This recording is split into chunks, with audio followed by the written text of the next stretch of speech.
we wrote it and recorded it within like, I don't know, maybe 5 weeks, right before, and then like right as we tried to squeeze it in right before this tour.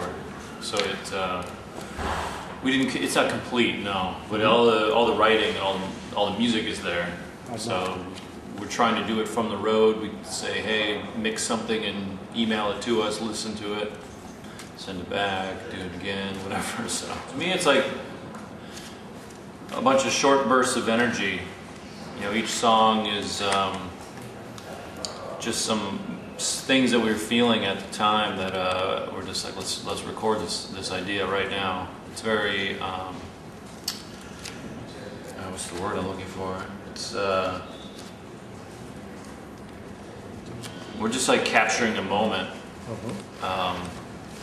It's very different than the last record. The last record was like really deep, dark, and drawn out. A lot of negative space, a lot of soundscapes, and very long songs.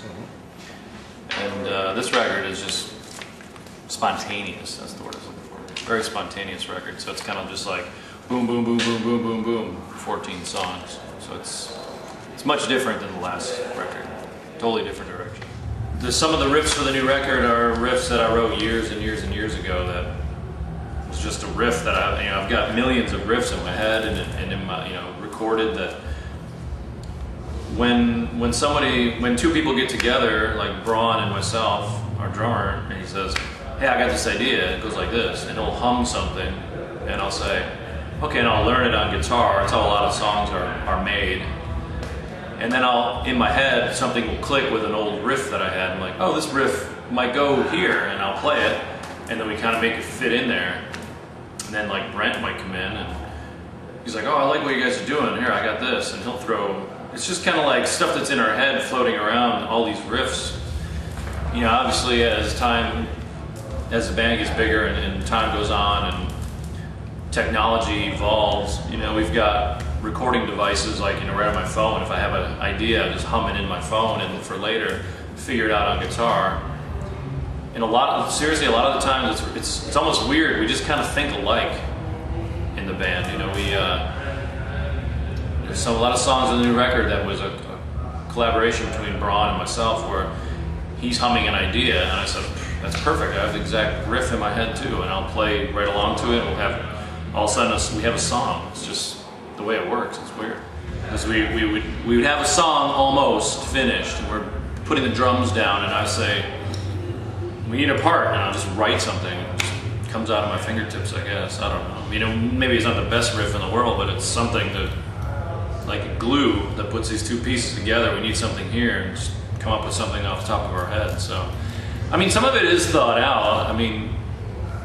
Definitely play it a few times, make sure it's cohesive and it sounds good with the other riffs. And a lot of times if the riff will sit around, and if you go in the studio, you layer more guitars on top that are doing different things.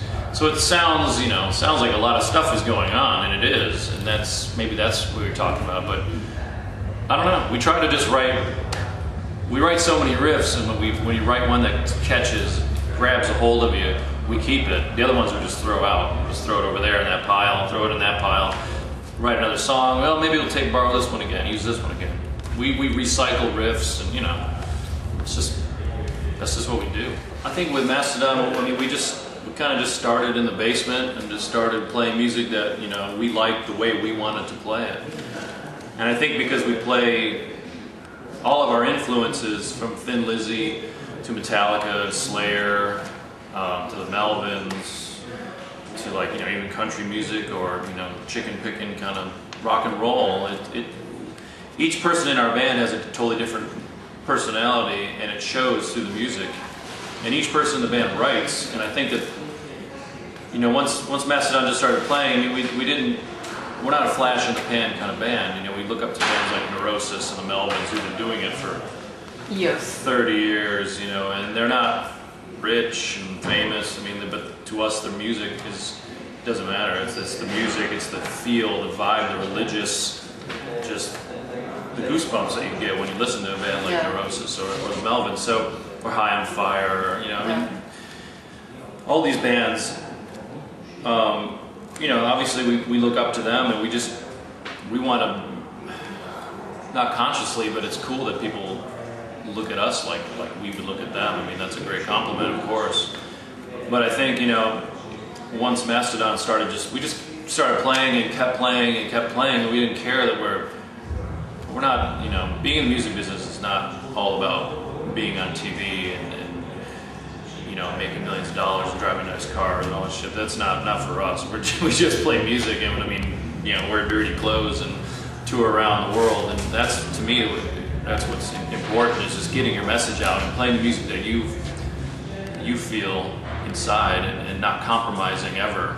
You know, and even when we signed Warner Brothers, everyone's like, "Oh, you're selling out. You're going to be at Warner Brothers, and they're going to change your sound. You're going to be someone you're not." But they didn't. They're like, "We like what you're doing. Just keep doing what you're doing." So we did, and we do. And some people don't like it. Some people like it. Bands like Kelliher and Zoroaster might see us doing that. They're like, "Well, they're doing it. We can do it too." I mean, the Baroness. I mean, yeah. Bands like that. It's like we're all in the same boat. We're just playing music that we like. And I think with Mastodon, we're not afraid to show all the different styles that we want to play, all wrapped up in one band. So we're just do what we do, you know. And when Warner Brothers came poking around, we didn't really pay attention. We were like, whatever. They're like, "We want to sign you, we want to meet you, we want to talk to you, take you out for dinner," and all these record labels started converging on us. And we were so busy just touring in our van, driving around, like loading our own equipment and playing our music, and then getting paid like, you know, a couple $100, and then going to the next city.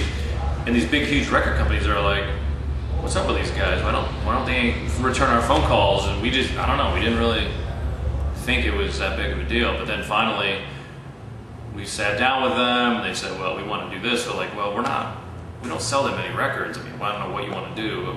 You guys are Warner Brothers, and you're used to having like, you know, Madonna and like big, huge bands and artists that sell all this hip hop and stuff that sells billions and billions of dollars." But they just liked what we were doing, and they said, "We don't want to change a thing. We just want to be behind you and help you grow."